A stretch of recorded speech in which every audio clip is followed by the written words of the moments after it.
Hello friends, இன்றைக்கி நம்ம ஊப்ஸில் operator overloading பற்றி பார்க்க போகிறோம். Operator overloading means giving a new meaning to an existing operator for user define data types, அதாவது objects. சிம்பிளாக சொல்லணும்னா ஆப்ரேட்டர் ஓவர்லோடிங் அப்படின்னா நம்ம இப்போ 2 காம்ப்ளெக்ஸ் நம்பர் எடுத்துகிட்டு அதை ஆட் பண்ண போகிறோம் அப்படின்னா ரியல் நம்பர்ஸை தனியாக ஆட் பண்ணுவோம், காம்ப்ளெக்ஸ் நம்பர்ஸை தனியாக ஆட் பண்ணுவோம். கரெக்டாக? ஸோ நம்ம டிஃபைன் பண்ணுற மாதிரி ஆடிஷன் பண்ணுறோம். அந்த மாதிரி ஆப்ரேஷன்ஸ் தனித்தனியாக பண்ணுறதுக்காக ஆப்ரேட்டர் ஓவர்லோடிங் நம்ம யூஸ் பண்ணுவோம். இதோட சின்டாக்ஸ் பார்த்துருவோம்.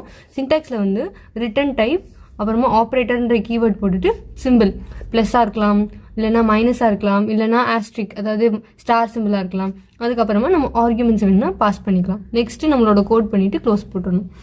Next operators that cannot be overloaded. என்னென்ன ஃபார் எக்ஸாம்பிள் நம்ம இங்கே சின்டாக்ஸில் வந்து சிம்பிள்ஸில் என்னென்ன போடலான்னு பார்த்தோம். ப்ளஸ்ஸு, மைனஸு, ஆஸ்ட்ரிக்லாம் பார்த்தோமா.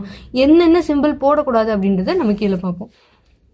Operators that cannot be overloaded, அதாவது இதெல்லாம் வந்து நம்ம என்ன பண்ணக்கூடாதுன்னா இந்த சிம்பிள் அப்படின்ற இடத்துல யூஸ் பண்ணக்கூடாது. என்னென்ன ஆப்ரேட்டர்ஸ்? ஸ்கோப் ரெசல்யூஷன் ஆப்ரேட்டர், இந்த மாதிரி 2 கோலன் வச்சுருக்கோம்ல, இதை வந்து யூஸ் பண்ணக்கூடாது. Next dot operator, 2 object dot வச்சுட்டு ஒரு ஃபங்க்ஷன் கால் பண்ணுறதுக்கு யூஸ் பண்ணுவோம். அந்த டாட் ஆப்ரேட்டர் வந்து யூஸ் பண்ணக்கூடாது. இதை வந்து மெம்பர் ஆக்சஸ் ஆப்ரேட்டர் அப்படின்னு சொல்லலாம்.